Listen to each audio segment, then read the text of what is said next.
Big B is back on the small screen. Why Hrithik Roshan is not doing Vikram Vedha remake? Here are all the answers.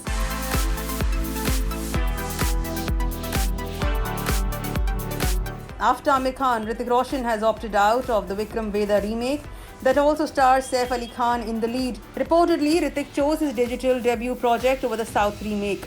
The source informed Hrithik has Fighter and Krish 4 in the pipeline, so he had dates only for one project, so he chose his digital project. According to sources, the digital project is an adaptation of the Hollywood series The Night Manager, produced by his Koi Mil Gaya co-star Preity Zinta. TV actress Urvashi Dholakia may have participated in reality shows like Bigg Boss and Nach Baliye in the past, but recently she has declined the offer of stunt-based reality show Khatron Ke Khiladi. Apparently, she was approached for the 11th season of the show that is going to kickstart in Cape Town, but she refused the offer. Reportedly, it was the second time she rejected the stunt-based show. According to a source, it's not the first season that Urvashi has been offered Khatron Ke Khiladi. In fact, the makers have approached her several times. However, considering the pandemic, Urvashi wasn't too sure about flying out of the country, leaving her mother and kids behind. Had the show been happening here in Mumbai like the previous seasons, Urvashi wouldn't have given it a second thought.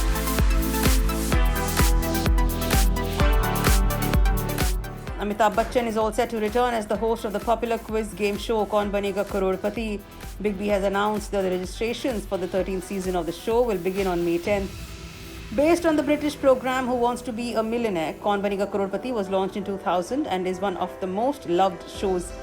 Last year, while filming the 12th season of KBC in July 2020, Big B was diagnosed with COVID-19. However, as soon as Big B recovered from the infection, he returned to the sets and started shooting while adhering to all the safety protocols. On the big screen, he has recently signed the Indian adaptation of The Intern opposite Deepika Padukone. Yariya fame Himansh Kohli has finally opened up about his breakup with Neha Kakkar. In a recent interview, Himansh said, "If you are not speaking up, a lot of people will always think you are wrong. But there are also a lot of other people who should also understand that there is something called privacy. I don't want to wash my linen in public. I just want to settle things in the house." When Himansh was asked why he didn't speak before, he said, "It was my breakup. Why do I need to explain it to the world about what happened in my house? How does that matter to anybody?" For the worst, Neha Kakkar and Himansh Kohli had a breakup in 2018. Back then, their pair was loved by fans and they even featured in a music video together. But when they parted ways, Neha was quite vocal about the breakup and was even seen breaking down on her reality show. However, Himansh kept mum and did not address the issue. Now Neha is married to Rohanpreet Singh.